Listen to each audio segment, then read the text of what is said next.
के लिए तो किसी ने रियायत नहीं किया। एक बार उपेंद्र जी यहाँ से सांसद बने थे तो केंद्रीय विद्यालय की मुद्दा उठाए थे। केंद्रीय विद्यालय को मेरे द्वारा ज़मीन भी रजिस्ट्री किया जा चुका है बिहार सरकार को। लेकिन पता नहीं किस कारण से उसको जो है कि फिर ये लोग ठंडा बस्ता में डाल दिया। और महाबली जी सांसद रहे तो एक मंदिर पर लाइट लगाए हुए हैं, बाकी तो हमको किसी का कोई भी कार्य इस क्षेत्र के लिए या इस जगह के लिए जो है कि दिखाई नहीं देता है। लेकिन फिर से उपेंद्र जी के द्वारा बोला जा रहा है कि केंद्रीय विद्यालय बनेगा, केंद्रीय विद्यालय बनेगा। लेकिन जब जब चुनाव के समय आते हैं तब केंद्रीय विद्यालय की मुद्दा उठती है और खत्म होने के बाद जो है केंद्रीय विद्यालय गायब हो जाता है। केंद्रीय विद्यालय हम यही कहेंगे सरकार से कि जो मठ की भूमि आपको दी गई है उसको रिटर्न कर दिया जाए। अगर आपके द्वारा विद्यालय का निर्माण नहीं किया जाता है तो उसे रिटर्न कर दिया जाए। उसमें एक भव्य बहुत बड़ा गुरुकुल का निर्माण हो। शिक्षित किसी को करना होना नहीं चाहती है। हम तो आपको बोले कि देवकुंड में हाई स्कूल है, लोअर स्कूल है, मिडिल स्कूल है। आप कोई भी स्कूल घूम के देखिए उसकी बिल्डिंगों की क्या स्थिति है। केंद्रीय विद्यालय तो बहुत दूर की बात है। केंद्रीय विद्यालय अगर बनता है तो इस क्षेत्र के लोगों को मानसिक डेवलप होगा तो स्वाभाविक है कि उस जगह का विकास होगा। सरकार आए अगर 10-20 करोड़ रुपया लगा दे देवकुंड में तो उससे विकास नहीं होगा। ओरिजिनल विकास, लोगों का मानसिक विकास अगर हो गया तो अच्छे तरह का ऑटोमेटिक विकास होने लगता है। इस देश में हर कुछ फ्री दिया जाता है। शिक्षा और स्वास्थ्य को छोड़ के बाकी सब कुछ फ्री दिया जाता है, जो कि हर कुछ पर पैसा लगना चाहिए, लेकिन शिक्षा और स्वास्थ्य यहाँ फ्री होना चाहिए। 3 रंग के शिक्षा नीति, 3 रंग के खान पान, 3 रंग के रहन सहन, कहाँ किसी को हम तो नहीं देख रहे हैं कि कहीं समानता हो समाज के बीच में। जहाँ शिक्षा है, एक के बच्चा को पढ़ने के लिए लोअर स्कूल का निर्माण किया जाता है, एक बच्चा को पढ़ने के लिए सैनिक स्कूल बनाया जाता है, एक बच्चा को पढ़ने के लिए केंद्रीय विद्यालय बनाया जाता है। यहाँ जम के अभी के डेट में आप देखिएगा शिक्षा और स्वास्थ्य में हम तो ये देख रहे हैं, लाल झंडे वाले को कहा जाता है कम्युनिस्ट पार्टी को कि ये गरीबों के रहनुमा है। आज तक इस देश में जातिगत समीकरण के लिए रैली होते हम लोगों ने देखा है। कभी ब्राह्मण महासभा, कभी क्षत्रिय महासभा, कभी वैश्य महासभा, कभी जादव महासभा, कभी ये महासभा वो महासभा, लेकिन कभी शिक्षा और स्वास्थ्य के लिए मुखर होकर कभी रैली होते इस देश में किसी ने देखा है? बिल्कुल, ये बहुत महत्वपूर्ण बात आपने कही है। ये लोकतंत्र के नाम पर अगर सच पूछा जाए तो आज के डेट में इस लोकतंत्र बचा ही नहीं है। हम जिसे वोट देते हैं वह जाता है किसी और पार्टी के साथ कब्जा, जिसके विपक्ष में हम वोट देते हैं वो उसी के साथ बैठ कर सरकार बना लेता है। क्या है लोकतंत्र? ये तो लोकतंत्र है नहीं। और माने नेताओं के नेता जितने हैं वे पब्लिक को सिर्फ बंदर समझ रहे हैं अपना, कि डमरू हम बजाएंगे और ये नाचते रहेंगे। उससे ज़्यादा इनका मदारी दिखा रहे हैं और उस मदारी में हम लोग फंसे हुए हैं सब लोग। निर्दलीय प्रत्याशी देखिए, कोई विधानसभा चुनाव नहीं है, ये लोकसभा चुनाव की ही बात कर रहे हैं। और लोकसभा में अभी तक कोई भी निर्दलीय प्रत्याशी जल्दी जीत के नहीं जाता है। बहुत कम ही लोग, भाग्य चांस जिनका अच्छा हो वो चले जाते हैं। वही नियत वाली बात है। बस नियत अच्छी होगी, अगर पब्लिक की नज़र में लगे लोगों को कि नहीं ये कुछ कर सकता है, अगर पब्लिक विकल्प खोजती हो नया तब तो कुछ हो सकता है, नहीं तो नहीं। तो फिर ये देवकुंड के जो केंद्रीय विद्यालय का मसला है वो तो अधर में ही रह जाएगा। दोस्तों नमस्कार, बहुत स्वागत आपका चौकस भारत में। मैं आपका दोस्त ब्रजेंद्र। फिल वक्त काराकाट लोकसभा क्षेत्र में हूँ। काराकाट लोकसभा क्षेत्र का ये गोह विधानसभा क्षेत्र है और गोह जो पौराणिक स्थल है या यूँ कहे कि जो ऐतिहासिक स्थल है देवकुंड, फिल वक्त वो औरंगाबाद जिला में आता है। लेकिन अगर चुनावी दृष्टिकोण से देखें, राजनीतिक मानचित्र पर देखें तो ये लोकसभा क्षेत्र जो है वो काराकाट है। और काराकाट इस वक्त पूरे देश के लिए हॉट सीट बना हुआ है। दरअसल कुछ ही दिन पहले यहाँ पे जो मंदिर है, शिवलिंग है, कहा जाता है कि ये शिवलिंग नीलम पत्थर से निर्मित किया गया है। इसका निर्माण आज नहीं बल्कि खुद विश्वकर्मा ने, भगवान विश्वकर्मा ने करवाया था। यहाँ के मठाधीश हैं कन्हैयापुरी बाबा, उन्हीं से आज मुखातिब हैं। हालांकि हम जानने आए हैं कि भाई मंदिर की जो स्थिति है वो क्या है, यहाँ के विकास को लेकर बात करेंगे और शिरकत करते हैं। आज इसी बाबत हम बाबा कन्हैयापुरी जो मठाधीश हैं यहाँ के, इनसे हम मुखातिब हैं, इनसे हम बातचीत करेंगे। बाबा, हमारे चैनल में आपका बहुत स्वागत है। सबसे पहले बाबा ये जानने का प्रयास है कि यहाँ पर कुछ ही दिन पहले यानी 2-3 दिन पहले जो काराकाट के प्रत्याशी हैं पवन सिंह, वो आए थे। कुछ वादा करके गए हैं मंदिर के लिए, यहाँ के विकास के लिए? नहीं, वादा तो नहीं, लेकिन भगवान का पूजा अर्चना करके दर्शन करके गए हैं जी। और अभी तक इस जगह को किसी के द्वारा जो है कि विशेष ध्यान नहीं दिया गया है। ये जगह उपेक्षित है और वादा करने और काम करने में बहुत अंतर होता है। इसके पहले जो सांसद रहे हैं काराकाट क्षेत्र के, चूंकि ये काराकाट लोकसभा क्षेत्र में आता है, तो क्या पहले के जो सांसद महोदय थे वो इस तरफ नजरें इनायत की है कुछ मंदिर के लिए या इस क्षेत्र के विकास के लिए? मंदिर के लिए तो किसी ने रियायत नहीं किया। एक बार उपेंद्र जी यहाँ से सांसद बने थे तो केंद्रीय विद्यालय के मुद्दा उठाए थे। केंद्रीय विद्यालय को मेरे द्वारा जमीन भी रजिस्ट्री किया जा चुका है बिहार सरकार को। अच्छा। लेकिन पता नहीं किस कारण से उसको जो है कि फिर ये लोग ठंडा अवस्था में डाल दिया।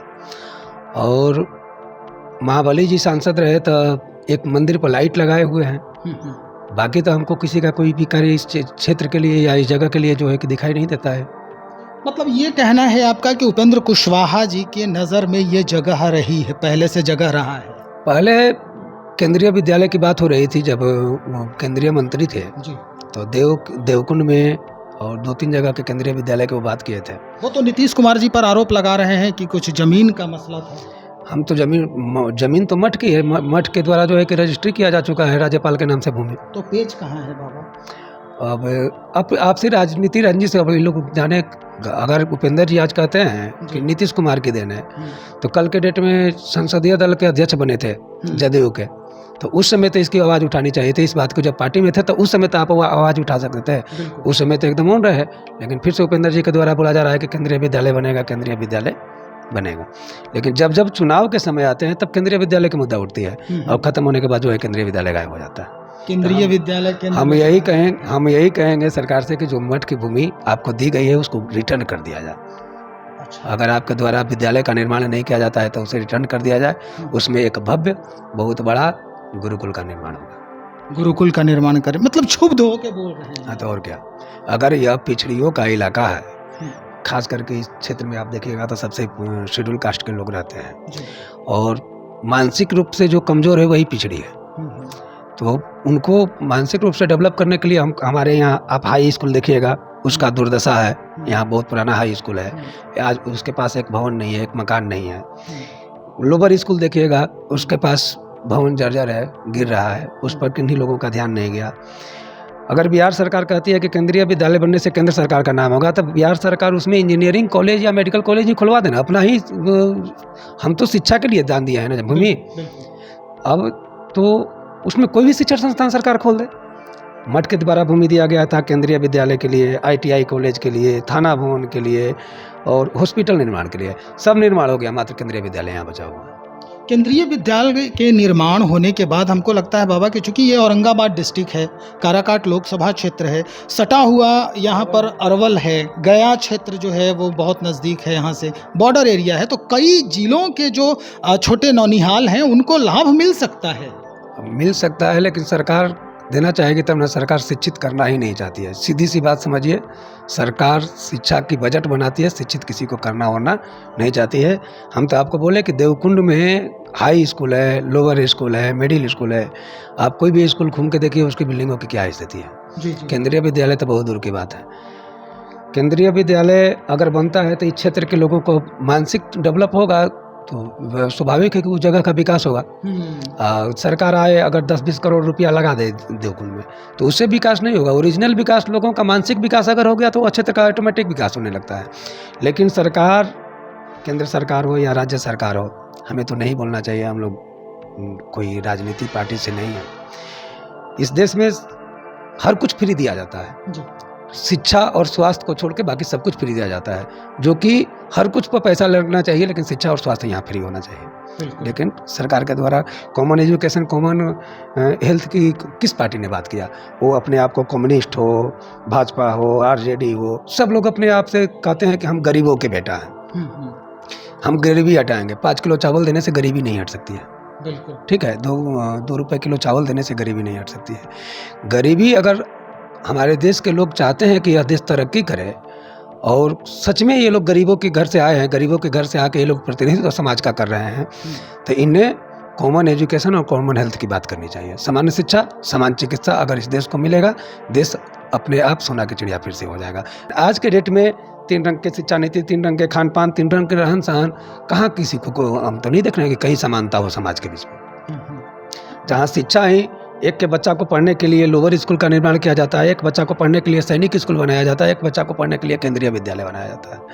यहाँ जम के अभी के डेट में आप देखिएगा शिक्षा और स्वास्थ्य में आप 2 रुपये किलो चावल दे रहे हैं, बहुत अच्छी बात है। हम तो ये देख रहे हैं लाल झंडे वाले को कहा जाता है कम्युनिस्ट पार्टी को कि ये गरीबों के रहनुमा है। आज तक इस देश में जातिगत समीकरण के लिए रैली होते हम लोगों ने देखा है। कभी ब्राह्मण महासभा, कभी क्षत्रिय महासभा, कभी वैश्य महासभा, कभी जादव महासभा, कभी ये महासभा वो महासभा, लेकिन कभी शिक्षा और स्वास्थ्य के लिए मुखर होकर कभी रैली होती इस देश में किसी ने देखा है? बिल्कुल, ये बहुत महत्वपूर्ण बात आपने कही है, बहुत महत्वपूर्ण बात। लोग जब तक स्वयं जागरूक नहीं होंगे तब तक न इस देश का विकास होगा न इनका विकास होगा। अगर क्षेत्र का विकास नहीं हो रहा है तो उसका कारण स्वयं हम लोग हैं, जो कि हम लोग वोट तो देते हैं, 5 साल पे वोट देने जाते हैं, इलेक्शन के समय किसी न किसी की पार्टी के झंडा उठा लेते हैं, लेकिन अपने मूलभूत सुविधा हमारे अगल बगल में क्या हो रहा है इस पर हम लोग ध्यान नहीं देते हैं। उसी का नतीजा है कि दिन प्रतिदिन शिक्षा स्वास्थ्य आप देखिएगा, मैंने एक बिजनेस प्रपोजल से शिक्षा और स्वास्थ्य दोनों यहाँ बिजनेस एक बहुत बड़ा हब बना हुआ है, बिजनेस का हब बना के ये लोग काम कर रहे हैं। जो पूर्ण रूप से फ्री मिलना चाहिए वो तो मिल नहीं रहा है, और लोगों को लुभाने के लिए अनेकों वादा, 1 लाख रुपए हम आपको साल में देंगे, तो 50,000 हम देंगे, तो हम मोटरसाइकिल देंगे, तो हम लैपटॉप बांटेंगे, तो हम साइकिल बांटेंगे, यही हो रहा है। पहले तो ये लोकतंत्र के नाम पर अगर सच पूछा जाए तो आज के डेट में इस लोकतंत्र बचा ही नहीं है। हम जिसे वोट देते हैं वो जाता है किसी और पार्टी के साथ कब्जा, जिसके विपक्ष में हम वोट देते हैं वो उसी के साथ बैठ कर सरकार बना लेता है। क्या है लोकतंत्र? ये तो लोकतंत्र है नहीं।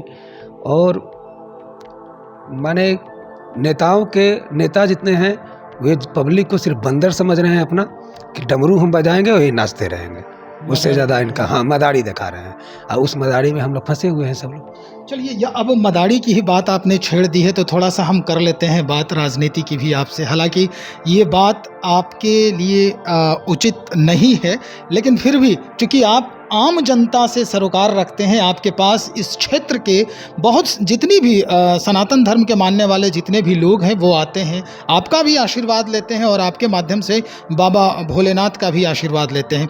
बाबा, हम जानना ये चाह रहे थे कि यहाँ पर पवन सिंह के आने से इस क्षेत्र का माहौल क्या पवन सिंह के तरफ जो है वो मूव कर गया है? माहौल सबके यहाँ अच्छा है जी, और इस पे हम नहीं बोल सकते हैं। बाकी जिसकी नीयत अच्छी होगी वही इलेक्शन यहाँ जीतेगा। महादेव उसी पर कृपा करेंगे जिसकी नीयत अच्छी होगी। आपके अनुसार बाबा नीयत किसकी अच्छी है? नहीं, हम ऐसे कैसे बोल सकते हैं कि नीयत किसकी अच्छी है? हम ये बोल रहे हैं कि जिसके हृदय में सच में या क्षेत्र के लोगों का, गरीबों का रहनुमा बनने का, या क्षेत्र के लोगों का, या इस जगह के लेके जिसके दिल में अगर श्रद्धा होगा तो आशीर्वाद देना महादेव का काम है। आशीर्वाद देना मेरा काम नहीं है। हमारा काम है सबका सम्मान करना। सब लोग आ रहे हैं, सबका यहाँ सम्मान हो रहा है। आशीर्वाद देना महादेव का काम है, और जिनकी नीयत अच्छी होगी वो इलेक्शन निकालेंगे। तो क्या मतलब उपेंद्र कुशवाहा जो हैं वो यहाँ के लोगों के दिलों में जगह बना पाए? हम ये कैसे बोल सकते हैं कि आपसे तो लोग मिलते ही होंगे। मिलने की अलग बात है। कुछ तो हम सबके हैं, हम सबके हैं जी। अगर हमसे पूछिए जी, तो हम सबके हैं। हम किसी के विरोधी नहीं हैं। लेकिन हम आपको क्या बोले, इस आज का इलेक्शन सिर्फ और सिर्फ जात और क्षेत्रवाद के नाम पर आ गया है। ठीक है, अब उसमें समीकरण किसका क्या होता है, कौन अपने तरफ कितने लोगों को आकर्षित कर पाते हैं, वादा तो एक से हो रही है। यहाँ तो हमारे तेजस्वी जी ने वादा किया है कि हम सरकार बनाएंगे, 40 सीट पर लोकसभा चुनाव लड़ रहे हैं जी।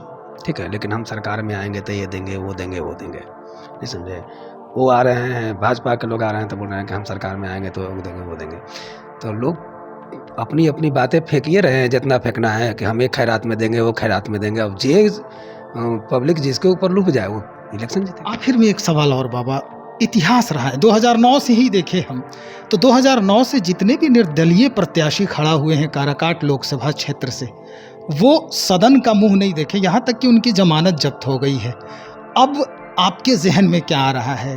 क्या कुछ निर्दलीय प्रत्याशी, देखिए कोई विधानसभा चुनाव नहीं है, ये लोकसभा चुनाव की ही बात कर रहे हैं। और लोकसभा में अभी तक कोई भी निर्दलीय प्रत्याशी जल्दी जीत के नहीं जाता है। बहुत कम ही लोग, भाग्य चांस जिनका अच्छा हो वो चले जाते हैं। वही नियत वाली बात है। बस नियत अच्छी होगी, अगर पब्लिक की नज़र में लगे लोगों को कि नहीं ये कुछ कर सकता है, अगर पब्लिक विकल्प खोजती हो नया, जी।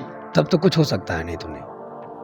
तो फिर ये देवकुंड के जो केंद्रीय विद्यालय का मसला है वो तो अधर में ही रह जाएगा। वो अधर में है, आप कल भी अधर में था, आज भी अधर में है और अधर में रहेगा।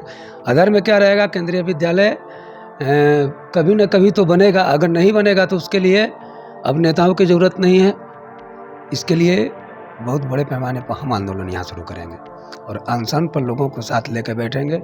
या सरकार से हमको पूछेंगे कि जब ज़मीन मठ की है, सरकार केंद्र की पैसा आ रही है, तो बिहार सरकार को क्या आपत्ति है इस विद्यालय को बनाने में? अगर नहीं बनानी है तो हमारी भूमि वापस कीजिए, या तो स्कूल का निर्माण कीजिए, नहीं तो भूमि वापस कीजिए। काहे कि हम देख लिए, आज 14 साल हो गया, 2014 से लेकर 2019 तक भाजपा सरकार नीतीश के साथ में भी जो है कि सरकार चलाती है, ऐसी बात तो नहीं है जी। सरकार 5 साल उसमें उधर रहे, 3 साल 2.5 साल इधर रहे, 7 साढ़े 7 साल साथ में रहे, लेकिन और उपेंद्र जी भी साथ में रहे, एनडीए गठबंधन से थे। तो जब इन लोगों में आपस में तालमेल ये नहीं है कि एक विद्यालय बनाने के लिए, तो और इन लोगों से हम क्या अपेक्षा रख सकते हैं?